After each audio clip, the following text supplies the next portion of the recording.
அடுத்ததாக தமிழக பாரதிய ஜனதா கட்சியினுடைய முன்னாள் தலைவர், முன்னாள் மத்திய அமைச்சர் மரியாதைக்குரிய அண்ணன் பொன் ராதாகிருஷ்ணன் அவர்கள் தமிழருடைய தலைவருடைய பயணத்தை வாழ்த்தி பேசுவார்கள்.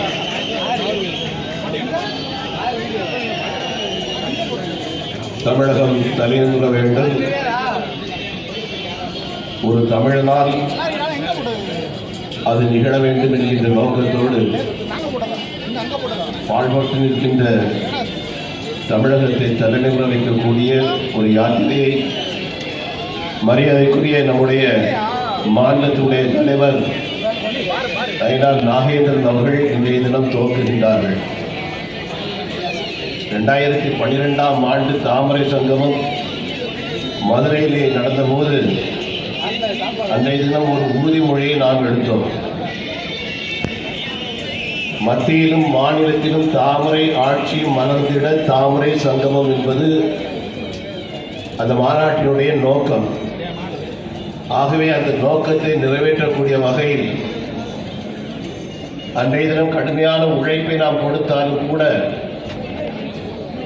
2016 நிகழவில்லை. மத்தியிலே ஆட்சியை பிடித்தோம் 14ஆம் ஆண்டு. தமிழகத்தில் அது நிகழவில்லை. என்னை பொறுத்த வரைக்கும் மதுரை என்பது அன்னை மீனாட்சியினுடைய பூமி. தமிழகத்தினுடைய தலைநகரம் சென்னையாக இருக்க முடியும், ஆனால் தமிழின் தலைநகரம் மதுரையை தவிர்த்து எதுவும் இருக்க முடியாது என்பதிலே ஆணித்தரமான நம்பிக்கை கொண்டவர். ஆகவே அன்னையினுடைய பாதத்தை வணங்கி ஒரு தமிழன் இந்த யாத்திரையை துவங்குகின்றார். இந்த யாத்திரை வெற்றி பெற வேண்டும். 2012ஆம் ஆண்டு நாம் எடுத்த உறுதிமொழி அன்று நடைபெறாமல் இருந்தாலும் கூட இந்த 26ஆம் ஆண்டு தமிழகத்திலே ஆட்சியை பிடிக்க வேண்டும். அதற்கான யாத்திரையாக அன்பிற்குரிய அண்ணன் நயினார் அவர்களுடைய யாத்திரை ஒரு முன்னெடுப்பாக இருக்க வேண்டும்.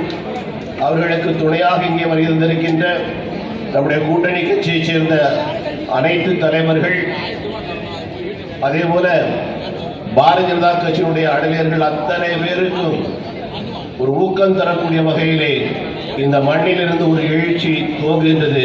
இது வெற்றி பெற வேண்டும்.